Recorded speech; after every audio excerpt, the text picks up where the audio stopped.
દિલીપ પકડ લાવો. આને પહેલી વાત પકડ કહેવાનું નહીં, આનું નામ છે પ્લાયર. આ જો તમે પણ આને પકડ કહેતા હોય તો આ વિડીયો ખાસ તમારા માટે છે.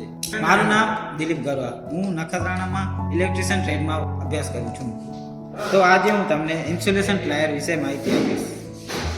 તો આ છે ઇન્સ્યુલેશન પ્લાયર અને આપણે એને મેજર કરવા માટે એક મેજર પટ્ટી લીધી છે. 20 સેન્ટીમીટર આવે છે. તો હવે એને આપણે 200 mm ની ગણશું. અને આપણા કાને બીજી પણ એક પ્લાયર છે જે નાની છે થોડીક એનાથી, એ 15 સેન્ટીમીટરની છે અને એને 150 mm કહેવાશે. તો હવે આપણે આ પ્લાયરના જો વિશે જાણીશું. પહેલો ભાગ છે જે વાયર કટ કરવા માટે છે, જે તમને હું કટ કરી બતાવીશ. અને બીજો ભાગ છે એને ગ્રીપ કરવા માટે છે, જાણે કે આપણા કાને કાંઈ પણ એવી વસ્તુ હોય તો આપણે એમને ગ્રીપ કરી શકીએ છીએ.